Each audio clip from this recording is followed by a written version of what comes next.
And we are live here in the Heroes Hot Seat, episode number 9. This is the penultimate episode of the season for the Heroes Hot Seat, and I couldn't be more thrilled to welcome this week's guest onto the show. One of the most storied franchises in this Dynasty League, going for his third championship title this coming Sunday. We have none other than the Mr. Beast owned and coached by Mr. Leo Boydock. Welcome to the show. Happy to have you. Well, so glad to be here. Glad I'm relevant again this season, and looking forward to talking about the league and what's going on with Mr. Beast. Absolutely, yeah, I think this is going to be. I think this is going to be a really good episode, and I think we got a lot of good content to talk about here today. So, of course, the Mr. Beast, an iconic logo, Bigfoot. Um, we'll get into it a little bit more later, but definitely one of the most well-known franchises around the league. Just an iconic name. But before we get into pumping your tires here a little bit, I'd like to get us started by putting you in the hot seat. I know you've got your Bills cap on there, but it might get a little toasty Yeah, for you. Uh, I know you said it's you were already thinking. warm. Yeah, I know you were thinking about starting a fire behind you, but I'm just gonna put you on fire right now. So, welcome to the hot seat, That's right. and we're gonna get started here with the hot start. I'm just gonna give you a minute to say whatever you got to say to the league. If you want to put somebody on blast, this is your chance. If you want to tell Scott what a horrible team he has, and it was a disgrace having to play him last week in the semifinal, this is your chance to let him hear it. All right. Well, first I want to say that it has been a great league, and this is the most fun league I've been a part of, and I love how we do all these shows and the smack talk and all that. It's a lot of fun. And yeah, to Scott, I want to say good season, and I'm so happy that I didn't lose to him again because I was really upset when I lost to him in week 2 because I played horrible and he played horrible and I lost. So I'm glad I at least put up points and took him out. So that I was very happy about that. And I'm looking forward to going on and getting my third championship. And I want to thank Rye Bread for sending over the newest gear to me today. All right. So I don't know what he's thinking, but I'm on the same page. So uh, here we go. Man, With me and Ryan, and one of us is going to have 3. man, Who's going to be the wearer? that's really kind of Ryan to make that shirt for you. I can't believe he did that. That's pretty generous of him. That's right. And he knows how it's going down. Right, exactly. He's resigned to the fact at this point that he's only going to have 2 after this week. So I like it. All right. Well, we're going to pump your tires a little bit more here, Mr. B. But we're going to jump into the Fast Five here. Just like I start every Fast Five, I want to talk about your team name. So obviously it's iconic. What is the origin story behind it and the Bigfoot logo? And are you going to be debuting a custom logo next year? I know Ryan had talked about everybody getting a customized logo and one that might not be copyright violations and stuff like that. So what's the plan there? Right. Well, the name Mr. Beast kind of came from me when I joined this league. It was all with all you guys and Alex's friends, and they all called me Mr. B. And like the same as when I was teaching, I was called Mr. B. So I just took off from that and just said, well, what sounds good to go with Mr. B? And I thought Mr. Beast was a great name. And so then I've always been a Bigfoot fan, and Harry and the Hendersons is one of my favorite movies. So I said, oh, I got to get the Bigfoot as my logo. And I also like the Jack Link's Bigfoot, which would be another one. But that's kind of where it came from. I said that's a good one for the Beast because I like Bigfoot. So my logo next year is going to basically revolve around the Bigfoot silhouette, that you see a lot, because that's not copyrighted or anything like that. Right. It's just the Bigfoot logo. So I'll have something around that. Yeah. All right, I'm looking forward to it. I've got something in the works for next year.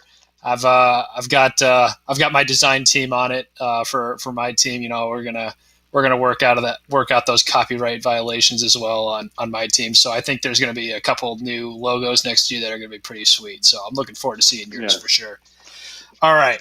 Well, I think we've had enough of pumping your tires, Mr. B. I'm gonna start throwing some heat your direction here.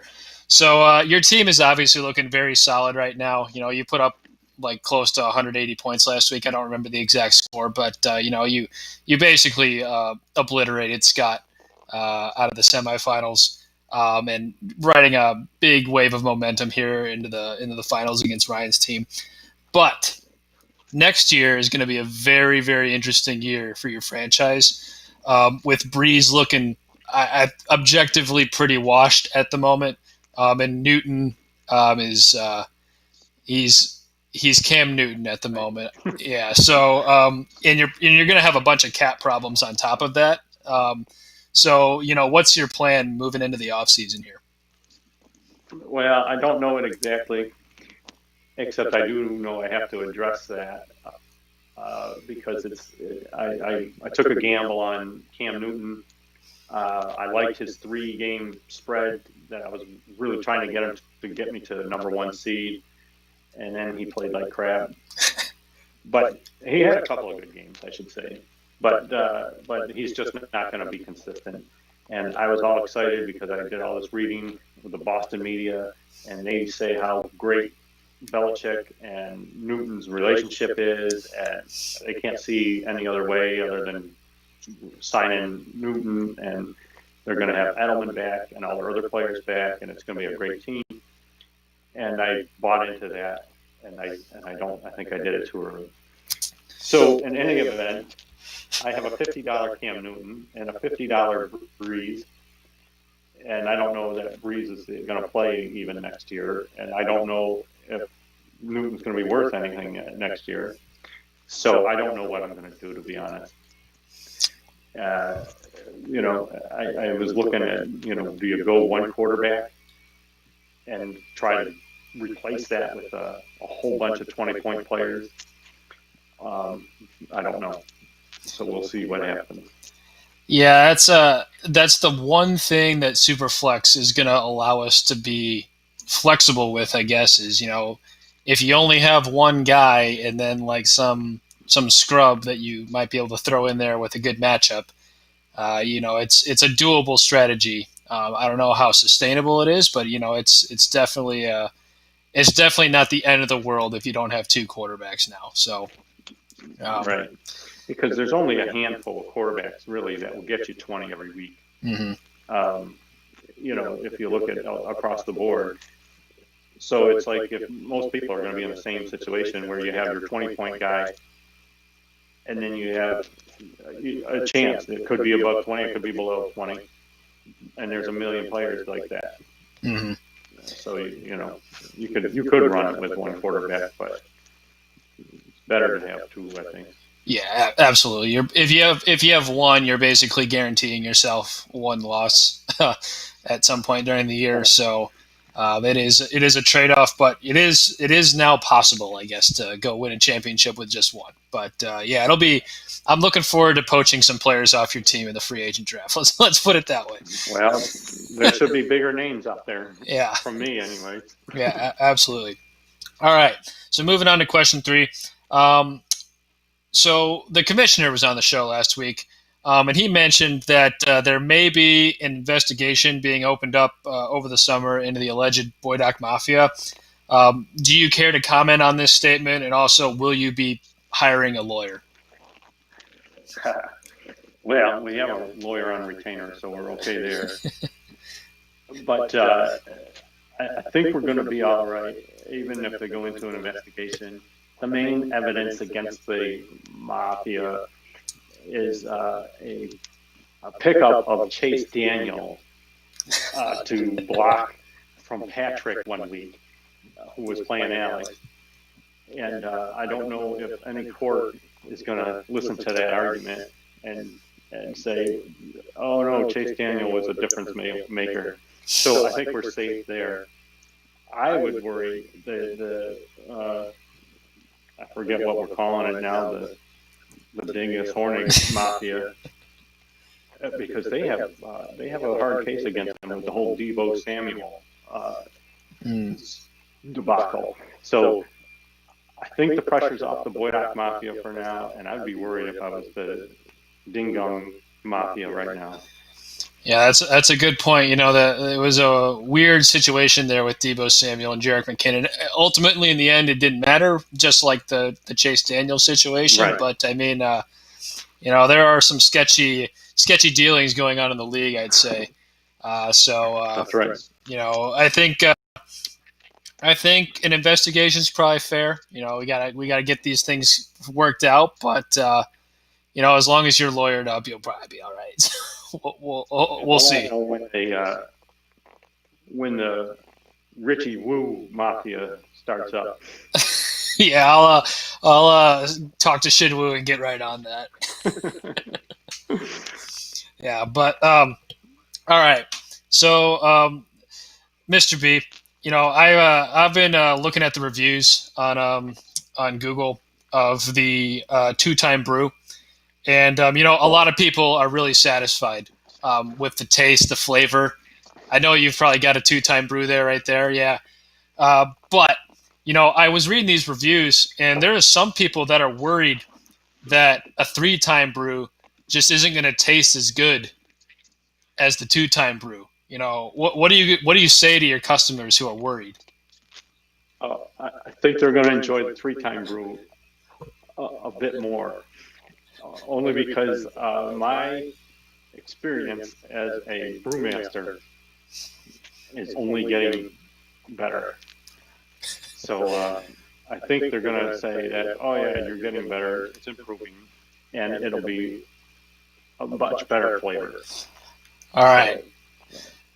Good to know. I'll be sure to let your customers know who were concerned that the three-time brew is there. There's good plans in the works for it. So, all right. And my favorite of the Fast Five questions here. I need to know who your least favorite owner in the league is and why. It definitely has to be Ryan Smith. All right. Let's go. Because he's what stands in the way of a third championship for Mr. Beast, and he's what possibly stands in the way of 4 championships for Mr. Beast. He's like a gnat, and I gotta swat him away and stop having him take championships from me. So I gotta take care of it this year. So he would definitely be the one that irritates me the most right now. Absolutely, yeah. You know what? As the commissioner of the league, he's you know, it's definitely a hurdle to climb when you know he can pull the strings in the background. You know, maybe he can call up some players and you know have them feign an injury in this week 16, and you know, maybe just have them start resting for the playoffs early. So you know, you always got to be wary that the commissioner's got some leverage. So you know, it's definitely got to be wary of that, and I could definitely see why beating him in a championship would just be as sweet as ever. You know, I boo him anytime. Very sweet. Yeah, I boo him anytime I see him. So, you know, got to keep up with traditions there. All right, that's right. Well, that was a good Fast Five section, but now we're moving into my absolute favorite section of the show, Guest Pepper. We had a few questions written in by the league members, and speaking of Ryan, the first 4 come from him. One of them was already asked, so we'll skip it. But I'll read his 3. So the first one is actually a positive question. He says that you're now 4-0 in the first round of the playoffs. So basically, anytime you've made the playoffs, you've won the first round, and you're 6-1 total. So you've only lost 1 time in the playoffs. I believe that was in the championship the first year. Super Bowl 1. Yeah. So you know, how do you explain this success for your franchise? Well, it's my team altogether is put together to be scoring high number of points. And it just happens to be that when playoff time comes, I've got everybody healthy and everybody performs. And it's just worked out that way. And it's doing it again this year. My two highest scores have been the last 2 weeks. One was a bye, but then I put up 179 last week, and it's happening again. So I think it's just the right players, and they peak at the right time. And so it's happening that way. Yeah, and I mean, it sounds like from this question that Ryan's a little scared of this record as well. I mean, you've only lost one time whenever you've made the playoffs, and I think you've made the playoffs, four times? Yeah, 4 out of 7. So, yeah.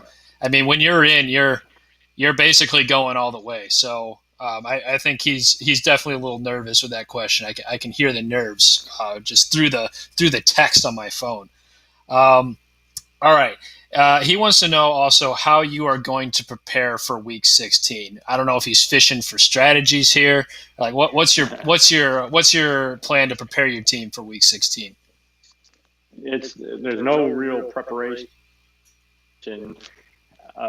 except to start the best players with the best matchups.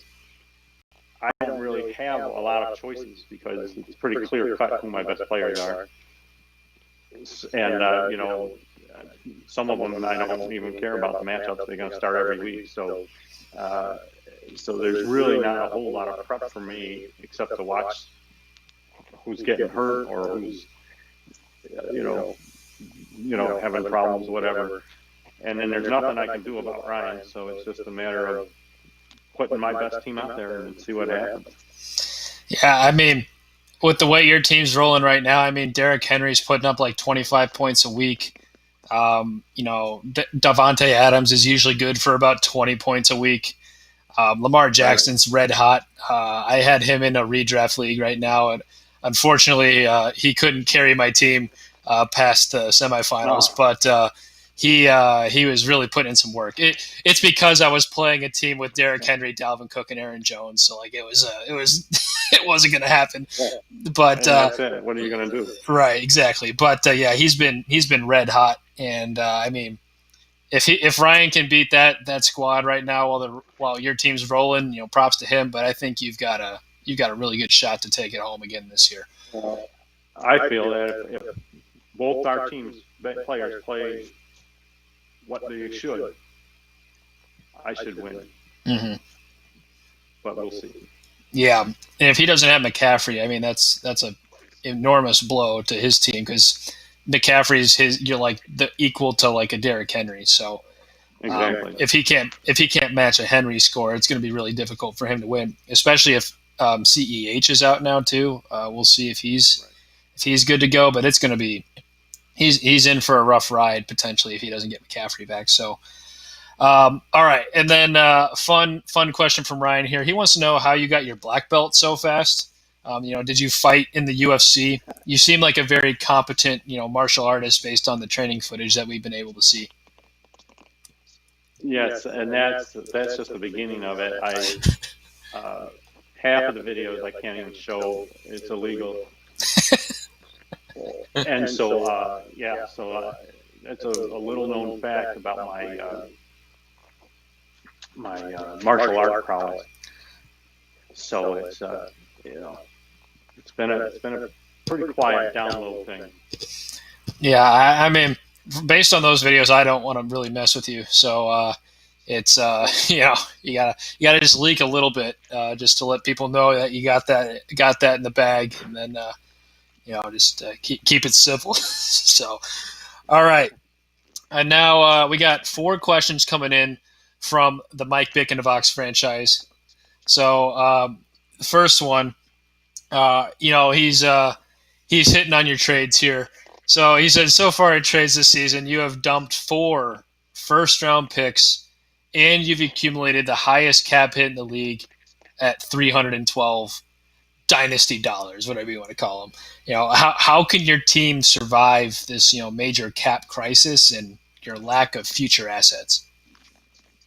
Well, we'll see. I've been there before, dumping off high prices, but I think in the end, when I build my team, I'm still going to have quality players at every position to go into the year, and you only need 9. Mm-hmm. And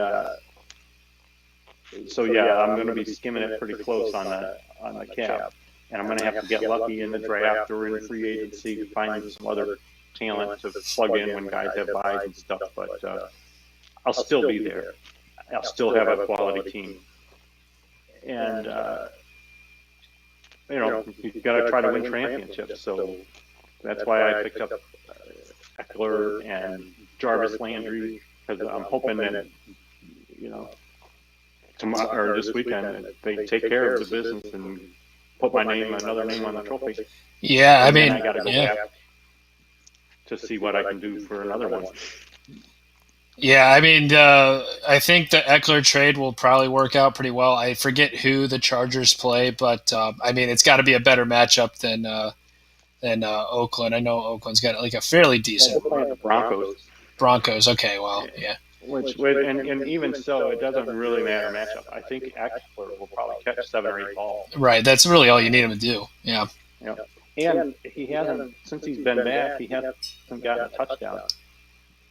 That's got to change. Yeah, he's due. So that's what I'm saying. So I'm really hoping for a 25-point week from Eckler. Yeah, and I'll give you a lot of props. The Jarvis Landry trade. I mean, I know you told me that you're probably gonna have to drop him after the season, but that's worked out really, really well for you so far. He's putting up like 15 plus points from the flex spot, and that's all you can really ask for. I think he's caught a touchdown in every game since you traded for him too. Yeah, and that's the same thing. It's just a guy that I really was uncomfortable with that last flex spot, and I wanted to get somebody who was almost a surefire 15, 20-point guy, and that's what he'll give me. Mm-hmm. Absolutely. So yeah, you've made the trades to get yourself there this year. It might hurt you long term, but as long as you can like stay afloat while you try and get a couple hits here and there in the rookie draft and free agent draft, that's all you can really do when you got to make a run. So I think the Eckler trade is that's not just a this year trade. That was right. I think the future. I'm not getting rid of Eckler, but the Cam and the Jarvis Landry, yeah, they were a plug thing, and I was hoping the Cam would be longer, but we'll see. Yeah, and like I say, I just want 9 good players, and I might have 200 and whatever spent on 9 players, and then I'll have a bunch of $1 guys. But, yeah, adopting the Johnny strategy. I like it. Well, that's it. Yeah. All right. His next question here. So again, kind of tying into your QB and trade situation. So next year you have the potential, as you mentioned, to only have one starting quarterback by the free agent draft. And with this draft, it's likely that a lot of the top quarterback prospects are going to go early. I would say there's probably a top 6 or so, at least projected to come out of the draft. So you don't have a first rounder, and you don't have an early second rounder. So do you have a plan for getting a quarterback as a second guy behind Lamar? Yeah, I don't right now. I still want to see how the Cam Newton situation plays out. I want to see. I'll be pretty strong at running back with Derrick Henry, Austin Eckler, Joe Mixon. Who am I leaving off? Anybody on the Bucs, basically. Well, I have the Buccaneers backfield. So it looks like they're going to make Rojo their guy. So if that happens, I'd have 4. And I could live with 3. So maybe some sort of trade involving that. But again, what quarterbacks are out there that are going to give you 20 points every week? There's probably 5. Mm-hmm. So I might as well keep that running back and start him in that spot. I mean, you think of Darnold and even Roethlisberger and that Jones guy from New York. If I had one of those guys, he'd be starting for me. But I'd be just as good to start one of those running backs. Right. Yeah. I mean, this is the reason why I think quarterbacks had to have dropped in value, because now, you can actually do that. You can start a running back in place of a quarterback, and you're not gonna take a big hit because of it. So it's Right. that's my argument on it. Obviously Scott disagreed with me, but it's Well, I know, and I will say this too. I might be in one of those scrambling situations. Like I actually had 4 starting quarterbacks this week, just because, or 5. No, yeah, 5 quarterbacks because Finley. Finley started and the backup there in New York, Colt McCoy. Yeah. So I could be one of those scramblers where, just spending all my fab on or whatever we call it, on a quarterback, like when Mullins took over San Fran or something like that. Right. So that's another strategy I might have to employ, depending on how things go. Yeah, just burn it when a guy like, if a Prescott were to go down, a guy like that next year, scramble Take to a get the Dalton, backup. right? Yeah, scramble to get the backup. So yeah, that's a viable strategy too. So sounds good. All right, next to our fun questions from Austin here. So if you fail to win the championship, is Mrs. B going to be taking back to the store all of the family's Christmas presents? Probably. It's championship or bust here. So there's already some tree. You can't see them, but there's already some presents under that tree. And depending on what happens, well, actually, we won't know until after Christmas. So I think I'm going to get my Christmas present. It's just whether you get to keep it. That's right. And then we'll see if I have to return it. Right. Absolutely. All right. Okay, so then question number 2 here. So if you win this week, Mr. B, would you be willing to go with Austin to Anheuser-Busch to pitch the 3-time brew to the board for distribution worldwide? Absolutely. So it would be InBev would have to take over. I guess Anheuser-Busch would get it in there, and I'd just become one of their beers. And I think it would start off local, and once they dedicate more space for my brew, we could have it national, probably before the end of next year. So that would be great. Yeah, absolutely. Absolutely. And maybe this is like a series beer where like every time you win a championship it just bumps up another number. So, right now it could be the 3-time brew, but maybe in a year or two it's the 4-time brew. Bump it up to the 5-time brew. Yeah. Something to keep something for a collector's item for fans or something. So absolutely. All right. Well, those were all the guest pepper questions that were sent in for this week. I thought it was pretty fun. So that'll conclude that section. And now we move on to normally it's the debate section, but I've gotten a lot of interest in the league. You're the world-renowned international man of leisure, Mr. B, and the league is wanting to know what your next endeavor will be, and I want to talk about it. So I know, obviously last March you were hiking in the Appalachian Trail, and it was cut short due to COVID. Will you be trying that again, or are you going to be moving on to something bigger and better? Are you going to hike Mount Everest or something? What's next on the list? I definitely getting the Appalachian Trail done is definitely on next on my list. So I'm definitely going to go back and pick up where I left off, and I got to finish that trail. So that's definitely going to be kind of adventure number 1.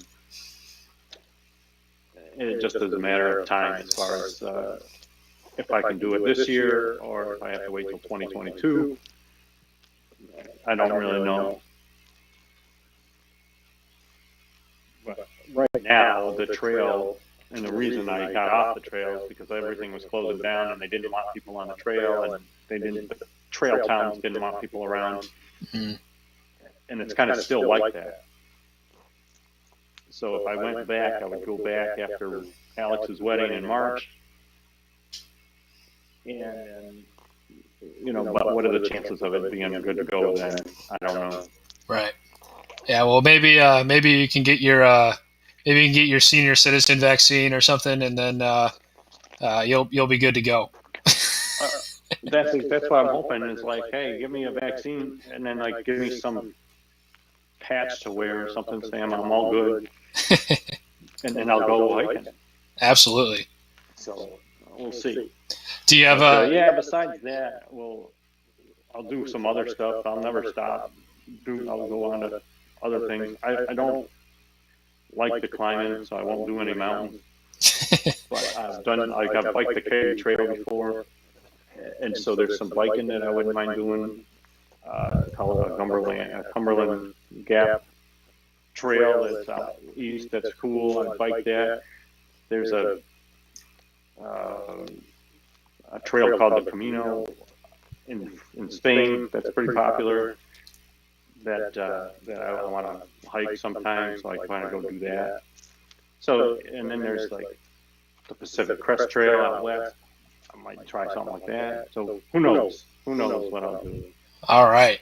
That all sounds like super exciting. I hope you get to like go do it all back to back years or whatever. And once this all, I think it's going to be another version of the Roaring '20s here. Once COVID unlocks down. So that's what the thing in the 20s. They had the Spanish flu in the 1918 to 1920 or whatever, and then people went nuts. And so maybe that's going to happen again.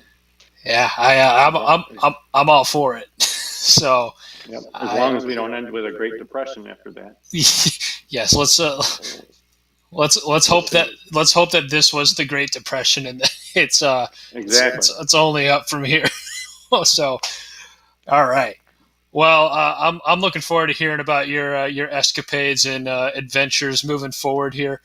But we got to conclude this show with your championship prediction, and then I know Ryan wanted to hear this. He mentioned this on Monday Night Commish.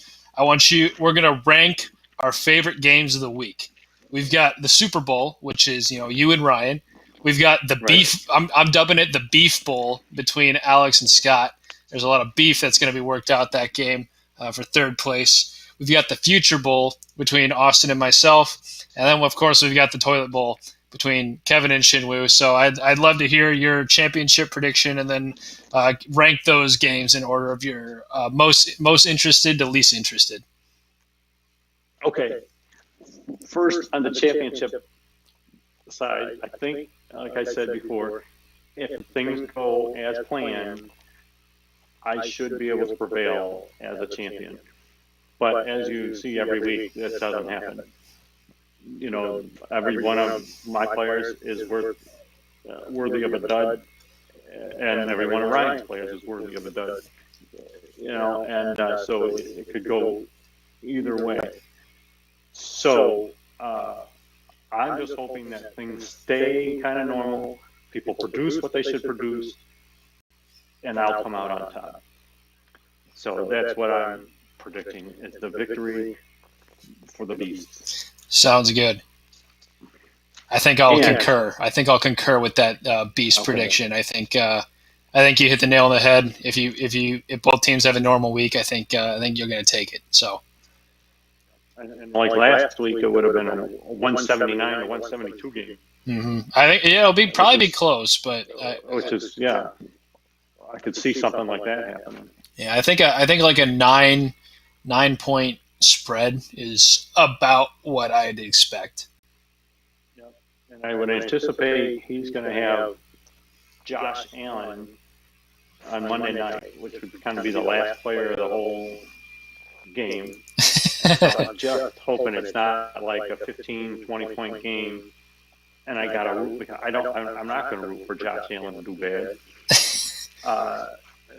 because of the Bills.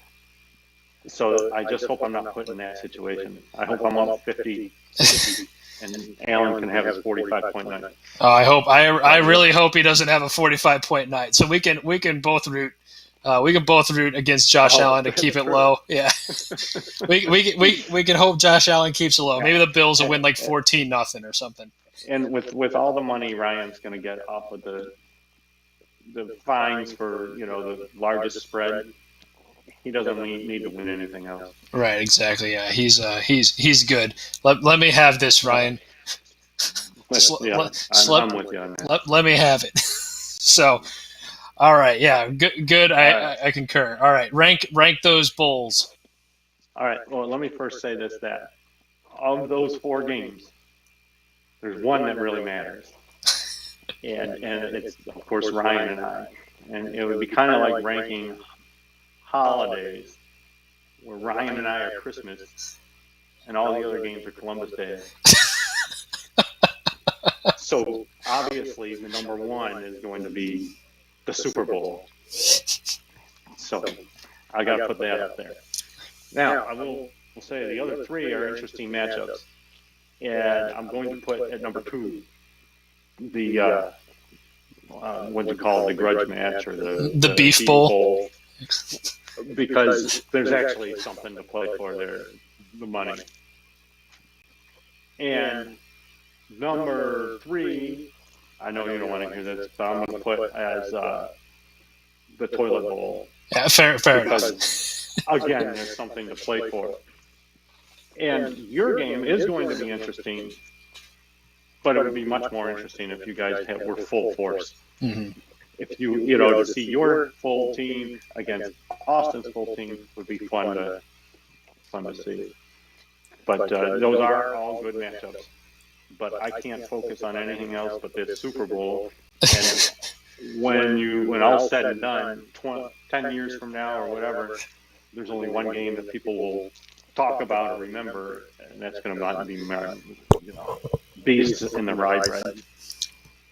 Yeah, no, that's my ranking.